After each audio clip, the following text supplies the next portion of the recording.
Hey everybody, hope everybody's doing well. Great to have guys back in the building. It's only been 3 or 4 days, but it feels like it's been a long time since we got a chance to see them. I feel a little bit about the same way with you guys too. Huge week here, obviously, as we push forward to Kentucky. Good football team. They played extremely well at home, and a huge test for us to go on the road. Night ball game should be a great environment, one that our kids are looking forward to. I mentioned it last week. A big part of it was just getting our guys healthy. I think we made some progress in that way during the bye week, and looking forward to getting back on the field with the guys tomorrow and building towards game week. For our staff, the end of last week, a great opportunity for us to get out across the state and really throughout our recruiting footprint, and it was a huge thing for us. Excited about the feedback that we got, just as you get on the road and from fans, alumni, and then obviously as we got into high schools and talking with coaches too, they see the progress that our program's making, the way that we're playing, and the product that we're putting out on the field, and obviously I think they have a great sense of who we are and what we're doing inside of the building too, and how all those things build to a great experience while you're playing here at Tennessee. So excited about what we did last week. And, for us now, at this point now, it's push forward and get ready for Kentucky. So with that, I'll open it up to some questions from you guys. Questions? Let's start with that. Yeah, Josh, some teams play their best at the end of the year. Other teams struggle at the end of the year. Aside from the obvious factor, depth, what other factors determine if a team plays better at the end of the year? Yeah, your ability to maintain your competitive spirit. That's not just on the field on game day, but it's your practice habits. It's how you're doing everything in your lead up to kickoff.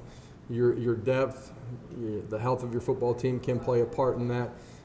But I think it's important for our football team to really stay focused on the things that you can control, continue to get better. We pointed out from the last ball game ways that all of us can be better coaches and players alike. Last week, I thought our practice habits were really good when we were on the field in the meeting room. We got to get back into our routine and continue to grow. And you've seen a lot of your guys now through a number of games. What's your philosophy of late in the year of narrowing things in terms of your scheme and just perfecting what you've already done versus expanding it?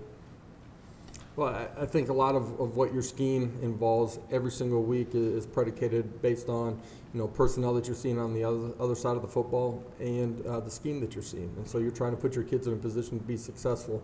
There's things that are a huge part of your DNA that you're going to find ways to run offensively, defensively, and special teams every single week. And then subtly you got to find the nuances that you need to put your kids in the best position to be successful as you get ready to play every week. Coach, do you have any kind of preference as to when an ideal bye week is in the season, or is that kind of just something that you handle and approach year by year basis? You handle it based on them giving it to you. You don't have control over it. I think it came out at a pretty good time for us. You're 2/3 of the way through the season. You guys know that we were banged up at certain positions in particular. There's an opportunity for us to get healthy and move forward. Josh, I know you say all the time that football's sort of a 12 or 13 one-week seasons, but is there part of you as a coach when you play an opponent that just did not have it's a pretty good team and it just didn't have a good week, is there part of you that thinks, I bet that's not going to happen again, I bet they're going to come back and be better than that? Yeah, we know that Kentucky's a really good football team. We got a chance to watch some video on them last week. Obviously, our kids started today, kind of refreshed the course, and we'll have to push in a great way.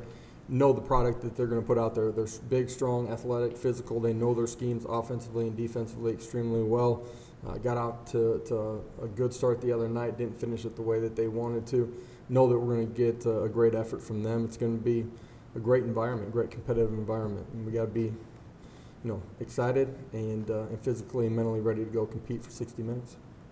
How would you break down their defensive front? And maybe is there someone you could compare them to? And then everybody's always trying to simulate crowd noise, playing with a wet ball. Yeah. How do you simulate cold? Because it's supposed to be cold Saturday night. Do you feel like the morning practices, because it's cold when you get out there in the mornings, helps you instead of practicing at 4 o'clock in the afternoon when it's the warmest part of the day? Yeah, temperature for us is something that our kids get exposed to here the last couple of weeks in particular. of being out in some chilly weather. Should be fairly similar to what we see at the beginning of kickoff on Saturday night. You talk about the experience up front. Your kids got to know it. You got to be the most excited team on the football field, and no matter what the elements are, man, you got to be ready to go compete. It's why during spring ball we're outside every single day. When elements hit, we try to get out of them, out inside of them, whether it's rain, whatever it might be, to make sure that your kids get those experiences. Our kids will be ready to handle the cold here this week. Up front, defensively, multiple in what they do, 3 and 4 down fronts. I think they're extremely thick in the middle of it. Their nose tackle is going to be a massive guy that's hard to move, whether that's the 1 or the 2. They're strong and long out on the edges of that front as well. And for us, being on the same page, being able to move and change the line of scrimmage, our double teams are going to have to be really good during the course of this football game.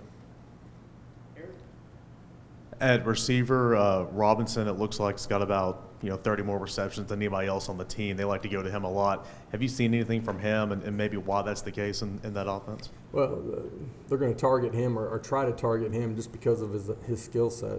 Extremely fast, reliable as far as catching the football, creates a bunch of explosive plays. He's able to do that with some short and intermediate passes, screen game, and then some isolations out on the outside. He's somebody that we got to know where he's at the entire game. Coach, Hendon has gone from a guy who wasn't even your starter in August to now, he's popping up on NFL draft boards. You've obviously coached some guys that played in the league before. What are those people seeing that is driving his reputation that high? I think consistency in the way that he's played throughout the course of the season, his ability to get better every single week, his efficiency at the quarterback position. For the most part, he's taking great care of the football, been accurate, short, intermediate, and deep throws.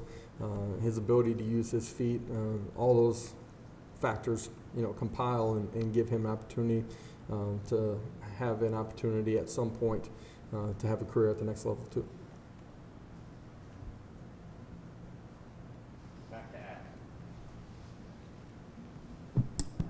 Are you disappointed that Harrison Bailey made his decision during the season, and what's the plan at number 3 quarterback if needed? Yeah, Harrison's been a really good teammate inside of our program from the time that I've gotten in here.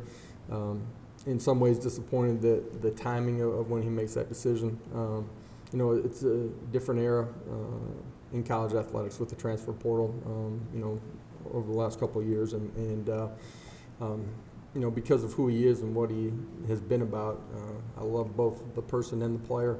I wish him a ton of success as he moves on. Back to Rob. Coach, do you know yet about the status of the guys who have been out? Cade, Elijah, Tyon, is it too early to say? I don't want to say anything concrete at this moment. I do think all of those guys are leaning towards having the opportunity to play. We gave most of those guys the bulk of the time off last week. Seeing those guys back in the building today, moving around a little bit. We'll find out more when we get on the field here Tuesday, Wednesday, but I think those guys will have an opportunity to play.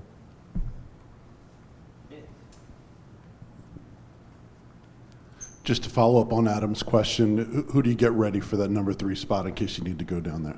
Yeah, all of our walk-on quarterbacks will be competing for that. Did last week, and we'll do that this week too.